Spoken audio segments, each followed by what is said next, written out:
Här är Mary. Rinka. Det är så här, vi sitter och väntar på folk som ska höra av sig. Som är allmänt sega. Ja. Sitter och visar sin pussy lite grann. Nej. Vad ska du ha på dig? Ingen aning. Hade du tänkt? Jag tror inte. Underkläder? Jag ska gå naken. Underkläder. Och sen? Underkläder, sen någonting fint och gulligt. Det är söndag, men vi ska inte ha kul. Ja, men vad är det för gulligt? Det är till garderoben. Jag vet inte. Måste jag? Mm. Okej, ni får välja. Ni får säga till mig vad jag ska ta. Låter bra.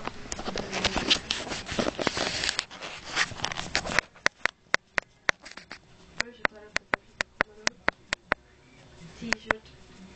Nej. Grejs, eller hur? Ja.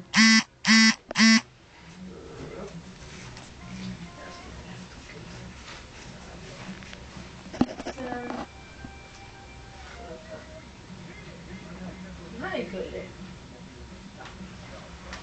Som sagt, det är en massa grejer här inne. Jag kan aldrig hålla den ren. Ja, men den där är ju söt. Du borde ha den här med den svarta luren. Men det blir för kort. Men som en svart gris. Lika svart gris.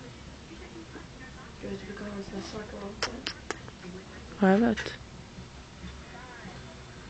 Sanna som säger att hon har inga kläder.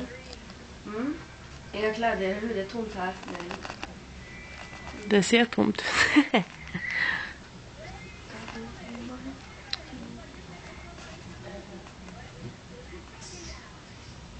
Fan.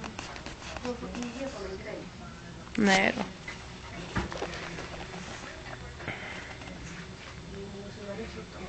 Men. Vad gullig så.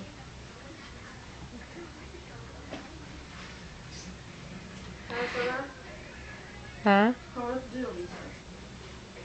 Visa vad? Kan vi inte bara höra av oss när vi har fixat oss?